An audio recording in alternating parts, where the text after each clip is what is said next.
Alors, c'est Soso Kitchen. Je dis à vous retourner back encore et pour me dire non, merci un peu pour commenter maintenant, pour subscribe, pour view, ça fait plaisir. Et t'abonner, partager. Merci beaucoup. Ok? Je dis à là, nous allons faire salade russe. Ça nous besoin pour salade russe, nous besoin betterave, nous besoin carotte, nous besoin pommes de terre, nous besoin pois et maïs. Si nous avons maïs, mettez maïs. Si nous avons petit pois, mettez petit pois. Si nous n'avons pas tout, that's fine. L'essentiel, nous avons betterave avec carotte, avec pommes de terre. Nous avons besoin de mayonnaise, nous avons besoin de poivre, nous avons besoin de sel. Nous avons besoin de piment vert, piment rouge, piment jaune et orange piment, si nous avons. Et puis nous avons besoin de zoyon, nous avons dans ça avec zoyon. So, premièrement, ça me va le faire. Je vais laver carotte là, laver betterave là, laver pomme de terre là, je vais le bouillir. Là, je finis de bouillir, je vais le racher ça en petit dé. Ok? À la prochaine. Je vais laver ça au coulier là pour mettre bouillir. Ok, thanks. It's done boiling. Hi everyone, welcome back. So today we are making a potato and beet salad. So what she first did was she cleaned her vegetables and then she boiled the potatoes and the carrots and the beets, and then she took her bell pepper and she cut it up. And now you can see her put in the potatoes into the bowl that she's going to mix everything in. Ok, alors, moi couper pomme de terre là, et piment jaune, et piment vert, piment rouge, oignons, carottes, maïs à rincer. Lorsque nous ouvrons, mais il faut mettre dans la batture au rincer. Ça c'est et betterave là. Ça c'est poivre et puis ça c'est sel. Je vais mettre poivre à sel avant de commencer à boire sel, ok? Et puis je Jeannette pour le goûter pour moi.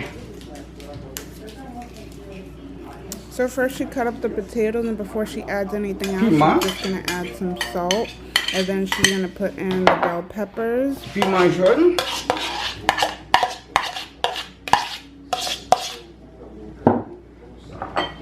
Piment rouge. Oignons.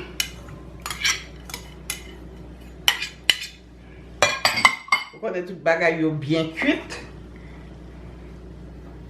Maïs. Vous pouvez mettre poivre. Si vous mangez poivre, vous mettez poivre. Si vous ne mangez pas poivre, vous ne mettez pas poivre. So she added the onions and the corn, and when you add the corn, or you can add some peas. I'll put a picture on the screen of what type of peas you can add. You just want to make sure you drain it if you use a can, of course. And then she added some black pepper. It's really up to you. If you like black pepper, you can add it.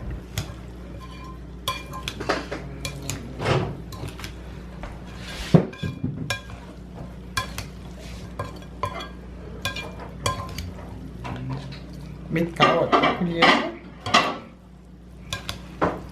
Ou mettez sauve avant. Mais à cause de pommes de terre, là, je vais l'écraser. Et puis, je vais mettre betterave là. And then she added her carrots and she added the beets, and as you can see, before she adds it, she makes sure she cuts them up first and then mixes it in. And then what she's going to do is taste it, and if it tastes good, then she's going to go ahead and add her mayo. Put a little more.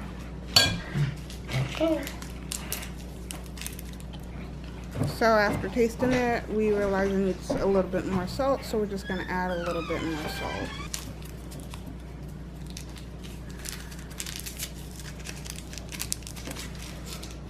Mais tu l'as fait manger pour nous toujours tester manger pour nous quand ça manque.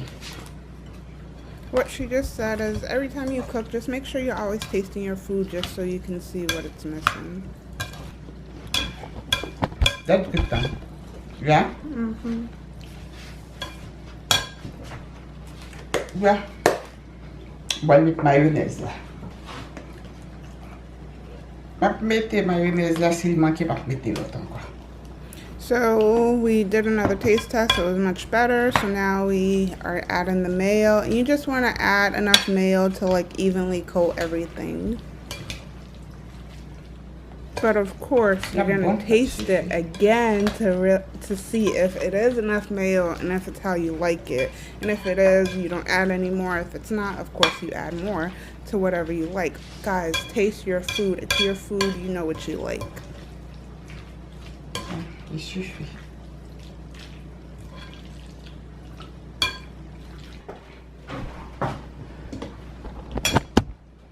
Mais ça, la douce là pour faire pour nous. Ok? Partagez-les. Enjoy. À la prochaine. Thanks very much. Soso Kitchen. Love you very deeply. Thank you guys.